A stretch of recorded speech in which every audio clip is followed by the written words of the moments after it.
Hello, friends, and welcome to Escaping the Mouse with your host, me, Breck Roll. All right, so today's just kind of a catch-up day. I got a few tasks around the house I got to do. I got to get some laundry done. I need to create an application for a second job that I'm going for right now. Let's catch up on that a little bit because I don't think I've talked about that for a couple days now.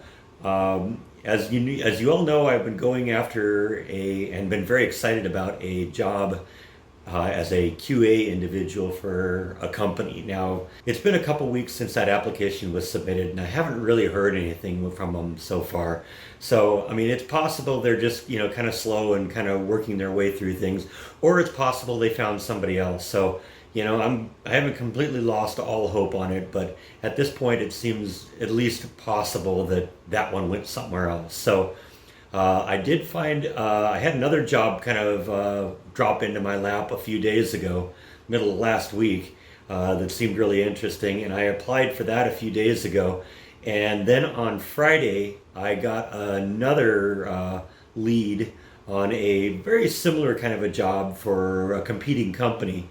And I think I'm going to apply for that one too. The beauty is I can pretty much just duplicate the resume I did for this first company, just change the address and the who it's sent to, and basically just recycle it again. So that will be pretty easy. But so I'm working on that. I'm continuing to look for other opportunities as well. There's plenty of jobs in Texas, but a lot of them are just kind of low-paying, nothing jobs, and I want to start off at least trying to find something that I'll like, something that will give me good growth potential, and something that I'll enjoy doing.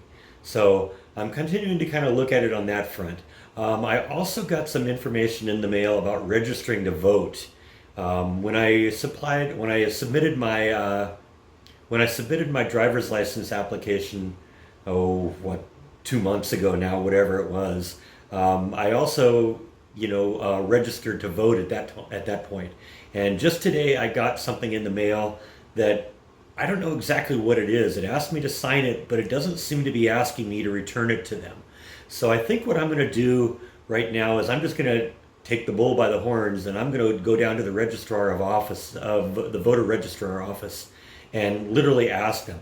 I think what this might just be is the fact that Texas is a little bit different than California, and since Texas still allows to some extent voter ID laws, I think that's probably what this is about. But I just want to find out because I don't want there to be any mistakes that I don't find out about until voting day. So I'm going to go off and do that now, and then we'll go from there.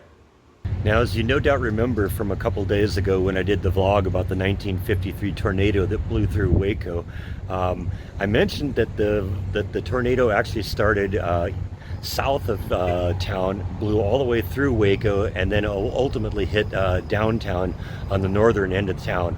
Well, I was able to find a map that shows the track that the tornado had, and I actually was kind of a little reluctant to mention this in the vlog the other day because I'm at this shopping center right now that's probably less than 2 miles from my house, and when that tornado came through here, it blew right through the shopping center. So yeah, that's how close it got to where I live now. I don't know if it was actually an F5 strength at that point because I can't get any information about when it hit F5 status or not, but I thought that was a little interesting. So it turned out that place I went to initially was more of a regional office, and they were actually closed today. So I found out I'm going to have to go back to downtown, and you know what? We're going to be back right in the shadow of the Alico building again. Isn't it amazing how everything kind of seems to take us back there? I guess that's one of the things you do run into in a small town. Everything is kind of all clustered together.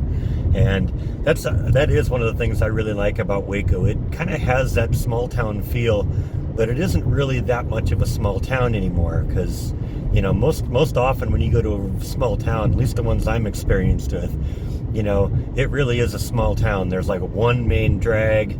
You're lucky if you have a grocery store, a bowling alley, a liquor store, and maybe, if you're really lucky, a Subway sandwiches. We have a little bit more than that here, but still, everything is kind of clustered together, and it makes it easy to find where you're going. Yep, there it is. That's the Alico building again. Our life just seems to revolve around that a lot these days. And as if I needed any more illustration of how close everything is together, there's that great old Catholic church that we went into yesterday. Yeah, that's just all right here. Okay, yeah, that's sort of what I thought it was all about. The card I got in the mail is literally just confirmation that I am registered to vote. I haven't registered with any particular political party yet, but they gave me information on who to contact to, set up my political preference. So I think I'm going to go do that, but yeah, I don't really need to do anything more with that card except just keep it for reference. Like I said before, I figured that's what it was, but I didn't want there to be any kind of a mistake that could affect my ability to vote, and then find out there's a problem when I get to the ballot and I can't vote because some problem that I should have been able to fix on my own. So just good to know that everything's under control. So, and yep, there's the Alico building and the Roosevelt. Both those buildings survived that horrific tornado. And I think while I'm out and about today, I think it's time to get this car a car wash. I haven't washed this car basically since I arrived in Texas. So in reality, I've got like 5 states worth of insects stuck on the grill, and it's been getting dirty. And then a couple days ago, it misted a little bit while I was out and about. And basically it wasn't enough to wash all the dirt off. It was just enough to make it look really bad. So I think I'm going to hit a car wash on the way home. Get back to the point where you can tell what color my car is. One of the things I've noticed around here is that they have a lot of self-serve car washes where you just basically pull in and they got the hose and the soap and all the scrub brushes and you do everything yourself. I don't think I really want to do that though. It's 95 degrees out there, and I think I'd rather just sit in an air-conditioned waiting room and watch some machine do it. Okay, so I think that's all I have for today. I did manage to get all my chores done today. Got the car washed. You can actually tell what color it is. Again, that's kind of a nice change. Haven't been able to see that for a long time. I also got the application submitted for that second kind of similar job. Once again, it's one of those funny things where they ask you to upload your resume, and then they make you punch in the same information that you just entered on your resume into their database so they can do it. Fortunately, I've just kind of learned that that's how they do things, and so what I do is when I get to the point where I'm ready to do that, I just have the resume open here, have the internet window open here, and they ask me for the name of the company, the name of my supervisor, the dates and times and description of duties, and I just cut and paste it out of the resume. It's really easy. So got all that taken care of, and I think I'm pretty much done for the day. So thank you as always for watching, and I will see you next time on A Skipping the Mouse. Good night.